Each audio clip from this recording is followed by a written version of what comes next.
ओम शांति। ओम शांति। ओम शांति।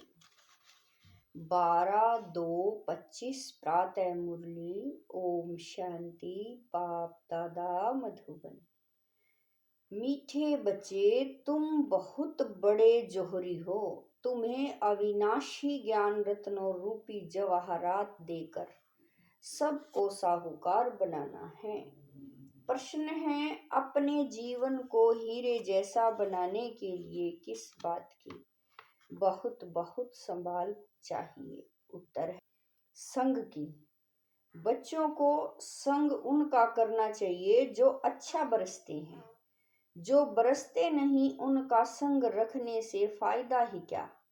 संग का दोष बहुत लगता है। कोई किसी के संग से हीरे जैसा बन जाते हैं, कोई फिर किसी के संग से ठिक्कर बन जाते हैं। जो ज्ञानवान होंगे वह आप समान जरूर बनाएंगे, संग से अपनी संभाल रखेंगे। ओम शांति। मीठे मीठे रूहानी बच्चों को सारी सृष्टि, सारा ड्रामा अच्छी रीति बुद्धि में याद है। कंट्रास्ट भी बुद्धि में है। यह सारा बुद्धि में पक्का रहना चाहिए कि सतयुग में सब शिष्टाचारी, निर्विकारी, पावन, साल्वेंट थे। अभी तो दुनिया भ्रष्टाचारी, विकारी, पतित, इनसाल्वेंट है। अभी तुम बच्चे संगम युग पर हो। तुम उस पार जा रहे हो। जैसे नदी और सागर का जहां मेल होता है उनको संगम कहते हैं। एक तरफ मीठा पानी, एक तरफ खारा पानी होता है। अब यह भी है संगम। तुम जानते हो, बरोबर सतयुग में लक्ष्मी नारायण का राज्य था, फिर ऐसे चक्र फिरा। अभी है संगम। कलयुग के अंत में सब दुखी हैं। इसको जंगल कहा जाता है, सतयुग को बगीचा कहा जाता है। अभी तुम कांटों से फूल बन रहे हो। यह स्मृति तुम बच्चों को होनी चाहिए। हम बेहद के बाप से वर्षा ले रहे हैं, यह बुद्धि में याद रहना चाहिए। 84 जन्मों की कहानी तो बिल्कुल कॉमन है। समझते हो, अब 84 जन्म पूरे हुए हैं।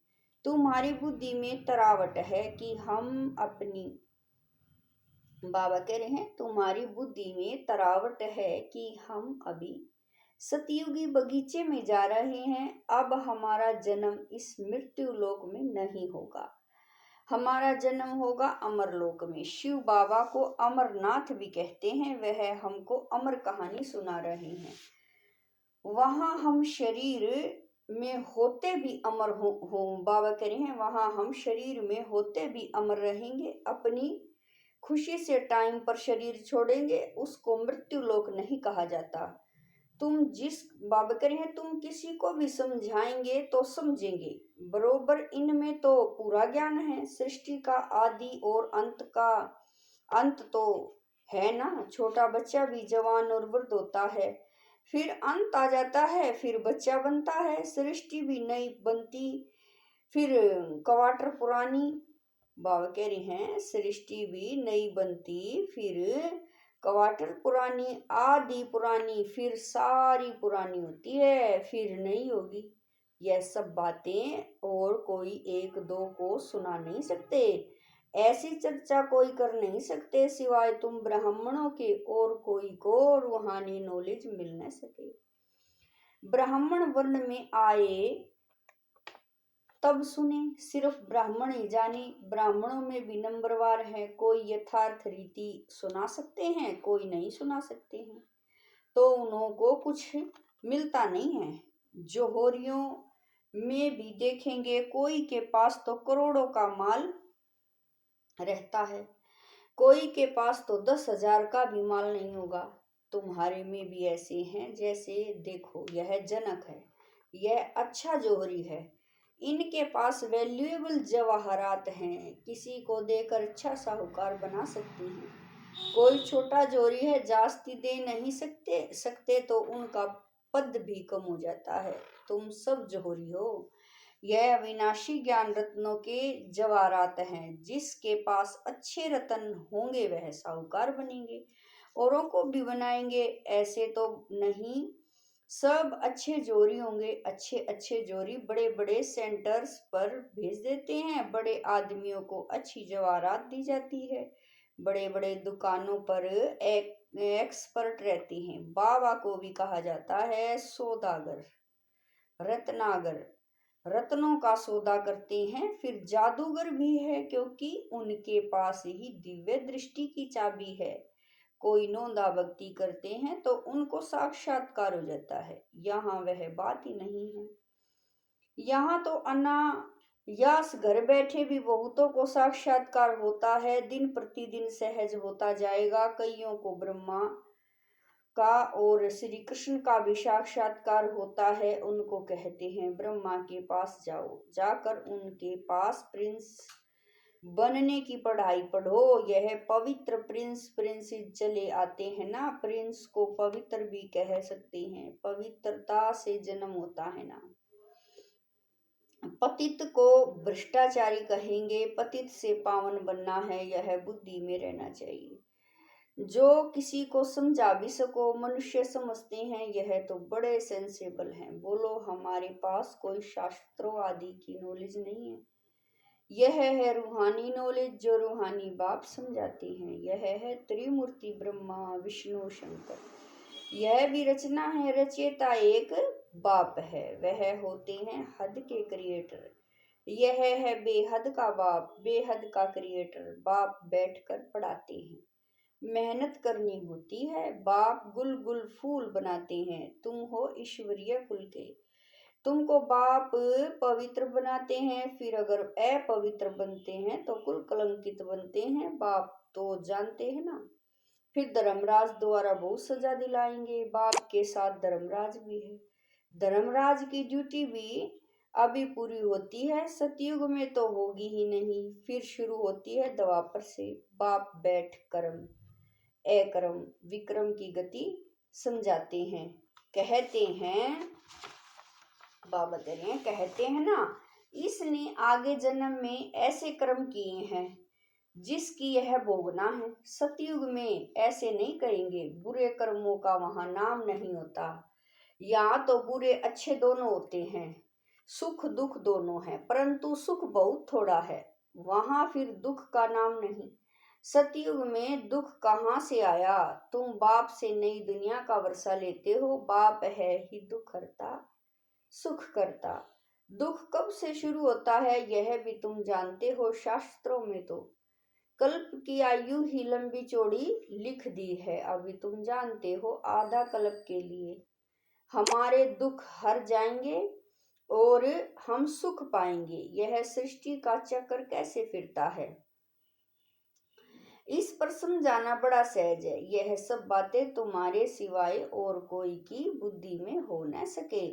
लाखों वर्ष कह देने से सब बातें बुद्धि से निकल जाती हैं। अभी तुम जानते हो यह चक्र 5000 वर्ष का है।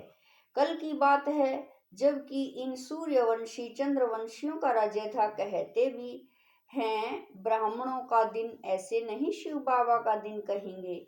ब्राह्मणों का दिन फिर ब्राह्मणों की रात। ब्राह्मण फिर भक्ति मार्ग में भी चले आते हैं। अभी है संगम, न दिन है न रात है। तुम जानते हो हम ब्राह्मण फिर देवता बनेंगे, फिर त्रेता में क्षत्रिय बनेंगे। यह तो बुद्धि में पक्का याद कर लो इन बातों को, और कोई नहीं जानते हैं। वह तो कहेंगे शास्त्रों में इतनी आयु लिखी है। तुमने फिर यह हिसाब कहाँ से लाया? यह अनादि ड्रामा बना बनाया है, यह कोई नहीं जानते। तुम बच्चों की बुद्धि में है। आधा कल्प है सतयुग त्रेता,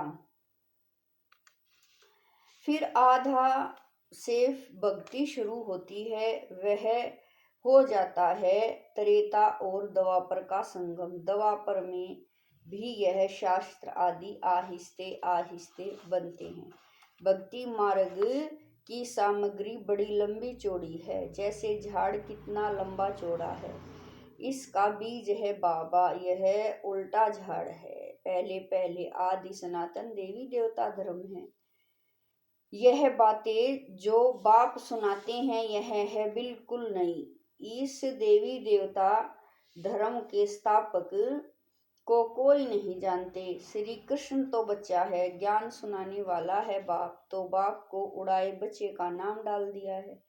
श्री कृष्ण के ही चरित्र आदि बैठ दिखाए हैं। बाप कहते हैं लीला कोई श्री कृष्ण की नहीं है।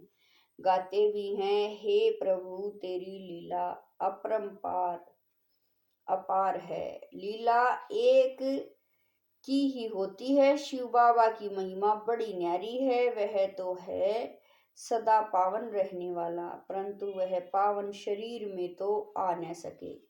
उनको बुलाते ही हैं पतित दुनिया को आकर पावन बनाओ। तो बाप कहते हैं मुझे भी पतित दुनिया में आना पड़ता है। इसके बहुत जन्मों के अंत में आकर प्रवेश करता हूँ।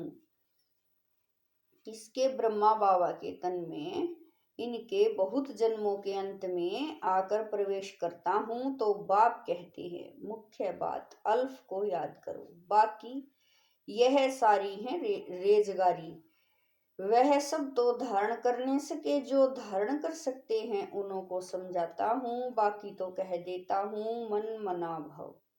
नंबरवार बुद्धि तो होती है ना। बादल कोई तो खूब बरसते हैं, कोई थोड़ा बरस कर चले जाते हैं। तुम भी बादल हो ना, कोई तो बिल्कुल बरसते ही नहीं। ज्ञान को खींचने की ताकत नहीं है। मम्मा बाबा अच्छे बादल है ना। बच्चों को संग उनका करना चाहिए जो अच्छा बरसते हैं, जो बरसते ही नहीं उनसे संग रखने से क्या होगा। संग का दोष तो बाबा कह रहे हैं संग का दोष भी बहुत लगता है। कोई तो किसी के संग से हीरे जैसा बन जाते हैं, कोई फिर किसी के संग से ठिक्कर बन जाते हैं। पीठ पकड़नी चाहिए अच्छे की। जो ज्ञानवान होगा वह आप समान फूल बनाएगा। सत बाप से जो ज्ञानवान और योगी बने हैं उनका संग करना चाहिए। ऐसे नहीं समझना है कि हम फलाने का पूछ पकड़ कर पार हो जाएंगे। ऐसे बहुत कहते हैं, परंतु यहाँ तो वह बात नहीं है। स्टूडेंट किसी की पूछ पकड़ने से पास हो जाएंगे क्या? पढ़ना पड़े ना। बाप भी आकर नॉलेज देते हैं। इस समय वह जानते हैं हमको ज्ञान देना है। भक्ति मार्ग में उनकी बुद्धि में यह बातें नहीं रहती कि हमको जाकर ज्ञान देना है। यह सब ड्रामा में नूंद है। बाबा कुछ करते नहीं है। ड्रामा में दिव्य दृष्टि मिलने का पार्ट है तो साक्षात्कार हो जाता है। बाप कहते हैं ऐसे नहीं कि मैं बैठ साक्षात्कार कराता हूँ। यह ड्रामा में नूंद है। अगर कोई देवी का साक्षात्कार करना चाहते हैं, देवी तो नहीं कराएगी ना। कहते हैं हे भगवान हमको साक्षात्कार कराओ। बाप कहते हैं ड्रामा में नूंद होगी तो हो जाएगा। मैं भी ड्रामा में बांधा हुआ हूँ। बाबा कहते हैं मैं इस सृष्टि में आया हुआ हूँ। इनके मुख से मैं बोल रहा हूँ, इनकी आंखों से तुमको देख रहा हूँ। अगर यह शरीर न हो तो देख कैसे सकूंगा। पतित दुनिया में ही मुझे आना पड़ता है। स्वर्ग में तो मुझे बुलाते ही नहीं हैं। मुझे बुलाते ही संगम पर हैं। जब संगम युग पर आकर शरीर लेता हूँ तभी देखता हूँ। निराकार रूप में तो कुछ देख नहीं सकता हूँ और गंस बगैर आत्मा कुछ भी कर न सके। बाबा कहते हैं मैं देख कैसे सकता हूँ, चुर पुर कैसे कर सकता हूँ बगैर शरीर के। यह तो अंधश्रद्धा है। जो कहते हैं ईश्वर सब कुछ देखता है, सब कुछ वह करते हैं। देखेंगे फिर कैसे? जब ऑर्गन्स मिले तब देखे ना। बाप कहते हैं अच्छा व बुरा काम ड्रामा अनुसार हरि करते हैं। नूंद है। मैं थोड़ी इतने करोड़ों मनुष्य का बैठ हिसाब रखूंगा। मुझे शरीर है तब सब कुछ करता हूँ। करण करावन हार भी तब कर कहते हैं, नहीं तो कह न सके। मैं जब इसमें आऊं तब आकर पावन बनाऊं। ऊपर में आत्मा क्या करेगी? शरीर से ही पार्ट बजाएगी ना। मैं भी यहाँ आकर पार्ट बजाता हूँ, सतयुग में मेरा पार्ट है। बाबा कह रहे हैं सतयुग में मेरा पार्ट है नहीं। पार्ट बगैर कोई कुछ कर न सके, शरीर बगैर आत्मा कुछ कर नहीं सकती। आत्मा को बुलाया जाता है, वह भी शरीर में आकर बोलेगी ना। ऑर्गन्स बगैर कुछ कर न सके, यह है डिटेल की समझानी। मुख्य बात तो कहा जाता है बाप और वर्षे को याद करो। बेहद का बाप इतना बड़ा है, उनसे वर्षा कब मिलता होगा यह कोई जानते नहीं। कहते हैं आकर दुख हरो सुख दो, परंतु कब यह किसी को पता नहीं है। तुम बच्चे अभी बाबा कह रहे हैं तुम बच्चे अभी नई बातें सुन रहे हो। तुम जानते हो हम अमर बन रहे हैं, अमर लोक में जा रहे हैं। तुम अमर लोक में कितना बार गए हो? अनेक बार। इसका कभी अंत नहीं होता। बहुत कहते हैं क्या मोक्ष नहीं मिल सकता? बोलो नहीं। यह अनादि अविनाशी ड्रामा है। यह कभी विनाश नहीं हो सकता। यह तो अनादि चक्र फिरता ही रहता है। तुम बच्चे इस समय सच्चे साहिब को जानते हो। तुम सन्यासी हो ना, वह फकीर नहीं। सन्यासियों को भी फकीर कहा जाता है। तुम राज ऋषि हो। ऋषि को सन्यासी कहा जाता है। अभी फिर तुम अमीर बनते हो।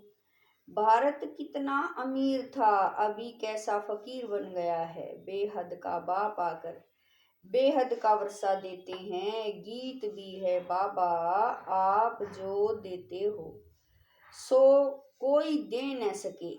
आप हमको विश्व का मालिक बनाते हो, जिसको कोई लूट न सके। ऐसे ऐसे गीत बनाने वाले अर्थ नहीं सोचते। तुम जानते हो वहां पार्टीशन आदि कुछ नहीं होगी। यहाँ तो कितनी पार्टीशन है। वहां आकाश धरती सारी तुम्हारी रहती है, तो इतनी खुशी बच्चों को रहनी चाहिए ना। हमेशा समझो शिव बाबा सुनाते हैं, क्योंकि वह कभी हॉलीडे नहीं लेते, कभी बीमार नहीं होते। याद शिव बाबा की ही रहनी चाहिए। इनको कहा जाता है निरंकारी। मैं यह करता हूँ, मैं यह करता हूँ, यह अहंकार नहीं आना चाहिए। सर्विस करना तो फर्ज है, इसमें अहंकार नहीं आना चाहिए। अहंकार आया और गिरा। सर्विस करते रहो। यह है रूहानी सेवा, बाकी है जिस्मानी सेवा। अच्छा, मीठे मीठे शकील दे बच्चों प्रति माता पिता बाप दादा का याद प्यार और गुड मॉर्निंग। रूहानी बाप की रूहानी बच्चों को नमस्ते। हम रूहानी बच्चों की रूहानी माता पिता बाप दादा को दिलवा जान शिकवा प्रेम से याद प्यार गुड मॉर्निंग नमस्ते। ओम शांति। मेरे बाबा मीठे बाबा प्यारे बाबा, लाख लाख शुक्रिया मेरे बाबा। धारणा के लिए मुख्य सार है नंबर 1, बाप जो पढ़ाते हैं उसका रिटर्न गुल गुल फूल बनकर दिखाना है। मेहनत करनी है, कभी भी ईश्वरीय कुल का नाम बदनाम नहीं करना है। जो ज्ञानवान और योगी हैं उनका ही संग करना है। नंबर 2, मैं पन का त्याग कर निरहंकारी बन रूहानी सेवा करनी है। इसे अपना फर्ज समझना है, अहंकार में नहीं आना। वरदान है व्यर्थ को भी शुभ भाव और श्रेष्ठ भावना द्वारा परिवर्तन करने वाले सच्चे मर्जीवा भवै। वरदान है व्यर्थ को भी शुभ भाव और श्रेष्ठ भावना द्वारा परिवर्तन करने वाले सच्चे मर्जीवा भवै। बाप दादा की श्रीमत है बच्चे व्यर्थ बातें न सुनो, न सुनाओ और न सोचो। सदा शुभ भावना से सोचो, शुभ बोल बोलो, व्यर्थ को भी शुभ भाव से सुनो। शुभ चिंतक बन बोल के भाव को परिवर्तन कर दो, सदा भाव और भावना श्रेष्ठ रखो। स्वयं को परिवर्तन करो, न कि अन्य के परिवर्तन पर का सोचो। स्वयं का परिवर्तन ही अन्य का परिवर्तन है। इसमें पहले मैं, इस मर्जीवा बनने में ही मजा है। इसी को ही महाबली कहा जाता है। इसमें खुशी से मरो, यह मरना ही जीना है, यही सच्चा जीदान है। स्लोगन है, संकल्पों की एकाग्रता श्रेष्ठ परिवर्तन में फास्ट गति ले आती है। स्लोगन है, संकल्पों की एकाग्रता श्रेष्ठ परिवर्तन में फास्ट गति ले आती है। अव्यक्त इशारे, एकांत प्रिय बनो, एकता और एकाग्रता को अपनाओ। संगठन की शक्ति जो चाहे वह कर सकती है। संगठन की निशानी का यादगार है 5 पांडव। एकता की शक्ति, हाँ जी विचार किया। बाबा कह रहे हैं, हाँ जी विचार दिया, फिर एकता के बंधन में बंध गए। यही एकता सफलता का साधन है। ओम शांति।